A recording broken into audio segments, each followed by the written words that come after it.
Ganda rito guys. Matte finish siya. Ayan, matte finish. Ayan, nakita niya? Nakikita niya na. Ayan o. Be o.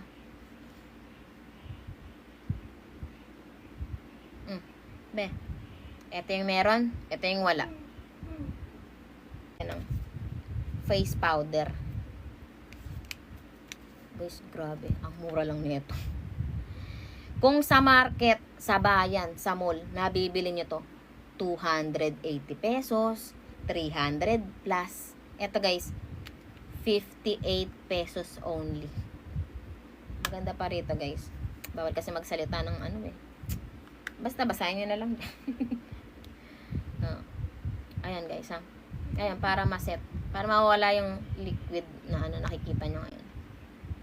Ito, tignan nyo mabuti guys ha. Tap-tap lang yung ano, paggamit ha. Tap-tap lang.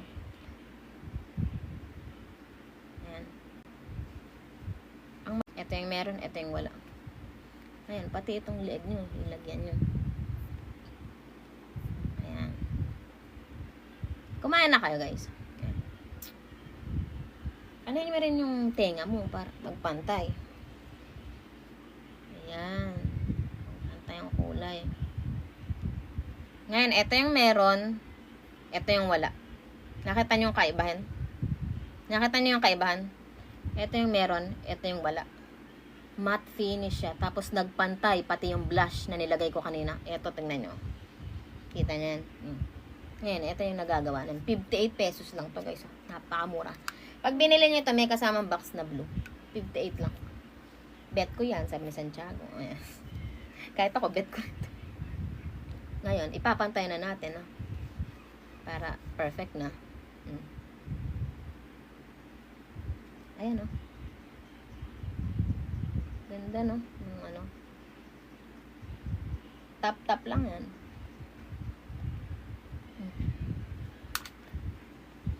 Nag-ibang anyo na naman ako, guys.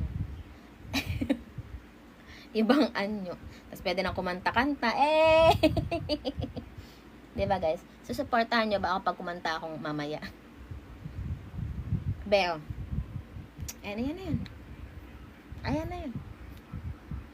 Ayan na yan. Ayan na talaga yun guys. Tapos na. Hindi, joke. Hindi pa tapos. Kala nyo tapos na. Ayan ang nagagawa nitong face powder. DW ang kanyang brand. 58 pesos. Dati po itong 285 pesos. Ngayon po, 58 na lang. Grabe guys yung sold niyan. Tignan nyo kung ilan ang nabili nito. 261,000. Ang dami bumili. Ang ganda naman kasi nung product guys. Mas ang mura pa. Diba? Ano na to? Don't worry. Ano na to? Bawal kasi sabihin dito, ano na siya? APPROVED. Ganon. Okay na. Okay, tapos na tayo. Next na tayo. Next.